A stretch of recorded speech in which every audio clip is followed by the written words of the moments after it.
assim, é mais uma doença que é extremamente relacionada à resistência insulínica, tá? Que é aquilo que a gente conversou. Então, assim, o excesso de gordura, resistência insulínica atrapalha a produção, a fertilidade, a ovulação, a ação desse ovário. Esse ovário acaba produzindo mais do que deveria hormônios masculinos, o que agrava ainda mais essa infertilidade. Pode trazer o que a gente chama de amenorreia, né? Que é aquela menina ficar sem menstruar, e é uma causa muito importante de infertilidade, né?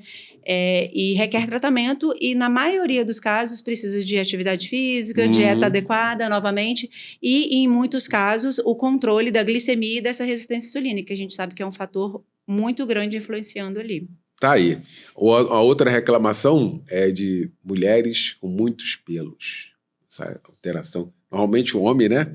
Mas a mulher... Por que isso? Que alteração é essa, doutora? É até semelhante ao que a gente falou. Por exemplo, a mulher com síndrome do ovário policístico, um dos critérios é o hirsutismo, para a gente diagnosticar, que é esse hiperandrogenismo, que é o excesso dos hormônios masculinos no corpo da mulher. Olha. Né? Às vezes a gente vê muita mulher falando assim, minha testosterona deu baixa.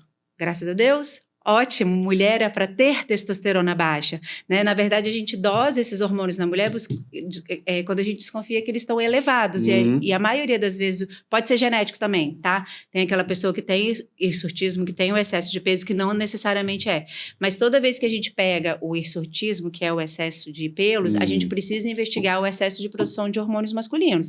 Aí vai desde uma síndrome do ovário policístico, como algumas alterações genéticas mais graves, e até câncer, tá? Pode ser um câncer de ovário produtor de hormônio masculino que acaba virilizando a mulher, e aí pode surgir outras alterações também que são mais do caractere sexual masculino. Já que a gente está falando sobre a questão da síndrome da doença do ovário policístico. Do ovário policístico, ele pode causar ali complicações para a fertilidade, doutora? Sim, é uma grande causa de infertilidade. Tem tratamento, tá? Mas, assim, a mulher pode ficar, inclusive, em amenorreia, sem menstruar, meses e meses. E aí, se não menstrua, também não ovula. Então, é uma causa muito importante de infertilidade que a gente vê até comumente em consultório. Tá? É mesmo, doutora?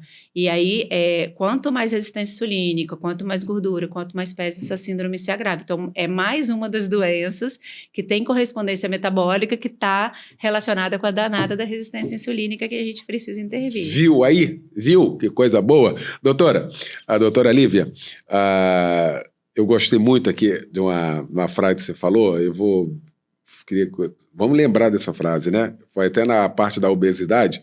Ela pode ser genética, mas não uma sentença. Genética é uma tendência, mas não é uma sentença. É isso aí. Porque muita gente também, mas também meu avô era, meu pai então eu também. Cuidado com isso, né? Esse conformismo pode trazer um resultado desastroso no final, não, doutora? Com certeza. O que é esse alerta? Meu pai tinha, minha mãe tinha, meu avô tinha. Então eu tenho que tomar mais cuidado com isso. Este é o recado, na verdade. Você vai ter que fazer mais esforço do que os outros para manter aquilo. Eu gosto até de fazer uma relação, por exemplo, a pessoa que tem uma tendência à obesidade. Hoje a gente sabe que até, às vezes, aqueles grandes obesos, mais de 70% dos grandes obesos têm correspondência genética. Então, não é só fechar a boca, tem milhões de coisas envolvidas. Verdade. Só que, assim, para aquele perfil de paciente se manter num peso ideal, se manter magro, ele vai ter que fazer ainda mais esforço do que uma pessoa que não tenha essa tendência. E pode ser que, às vezes, hoje a gente chama de obesidade controlada. Às vezes, a gente ficar insistindo naquele paciente chegar num peso ideal, ele não vai chegar, e pode ser muito frustrante. Então, hoje a gente usa muito o termo, por exemplo, de obesidade controlada. É aquele paciente que o peso mínimo que ele consegue ficar já é suficiente, porque reduções de peso de 5% a 10% já trazem muita mudança de desfecho de doença cardiovascular, no comportamento da pressão, da glicose. Então, é também entender o limite que você vai alcançar. Mesma coisa para uma tendência, a pessoa que tem uma tendência genética a câncer, aquilo não é uma sentença. Qual a orientação que você tem? Minha família tem história de câncer, você vai fazer exames mais frequentes, você vai tomar mais cuidado com aquilo, você vai evitar os fatores desencadeantes. Então, a partir do momento que você tem essa informação, não interpreta como, puxa vida, eu fui amaldiçoado, interpreta como até positivo, você recebeu um alerta de uma doença que você pode ter, então é para você ficar ainda mais atento e tomar mais cuidado com aquela predisposição que você tem. Tá certo. E outra, hoje, antigamente era até legalzinho, mas hoje não é mais. E aí a gente falou aqui, passou muito rápido aqui sobre a questão das crianças. Ah, que criança fofinha, criança obesa. Ah, que coisinha linda. Isso há 30 anos atrás eu era fofinho. Hoje é um alerta, porque pode desencadear uma série de problemas, de fatores que nós estamos falando aqui, né, doutora? Sem dúvida. E aí a gente bate no grande problema que é tela, né? Não tem como a gente falar disso. Assim, as criança é pulando, é correndo, é brincando o tempo inteiro. A criança sentada na frente da tela, acontece tudo isso que a gente vem vendo, né? O sedentarismo, o aumento do peso, a piora do perfil metabólico. A gente já vê crianças com problema de colesterol. Hoje já é indicado fazer até os 12 anos pelo menos uma dosagem, porque a gente já atribui que essa criança pode ter alteração do colesterol, coisa que a gente só ia pensar com 30, 35, 40 anos de idade. Como antecipou, doutor? Antecipou muito. E é justamente por isso, porque assim... Aí tem vários outros fatores, né? A gente vive uma era muito mais perigosa, as crianças não brincam mais tanto na rua, os pátios são cada vez menores, mas assim, se a gente conseguir tirar essa criança da tela, botá-la para brincar, para correr, a gente minimiza muito desses processos, porque é justamente essa tendência, esse estilo de vida que a gente vem se criando, que são crianças presas dentro de apartamento, estão gerando tudo isso. Né? Tá aí. Bom, doutora, olhando para aquela câmera ali, qual a sua mensagem de tudo isso que a gente falou aqui? Gente, que podcast sensacional. Eu gostaria que você... A gente vai terminar daqui a pouquinho.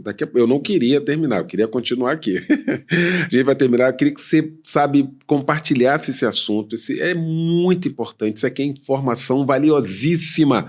Isso aqui é uma consulta ao vivo que a gente está tendo aqui, viu, com a doutora... A Lívia Kotrick, falando a nossa linguagem, para a gente entender. Todo mundo entendeu, viu? Ela didaticamente trouxe aqui informação para a gente aqui, abriu nossa cabeça, colocou a informação lá. Então, compartilha aqui, tá bom? Esse nosso podcast, daqui a pouquinho eu vou falar mais sobre isso.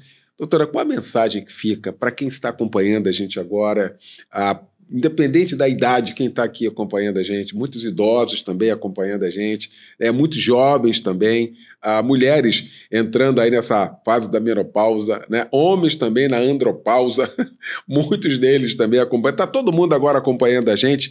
E aí, doutora Lívia, qual é a mensagem que fica, então? A mensagem que eu gostaria de passar é que, assim, ninguém quer receber um diagnóstico. É muito ruim quando você descobre que você tem uma doença e ainda mais quando ela é crônica, que aí você escuta, mas eu vou ter que tomar esse remédio para a vida inteira? E muitas vezes vai, porque doenças crônicas não têm cura, mas tem controle adequado. E a partir do momento que você tem o controle dessa doença, você previne as complicações que ela pode trazer para você. Então, a importância de um diagnóstico precoce, quanto antes você conseguir assimilar e aceitar que tem tratamento e seguir o tratamento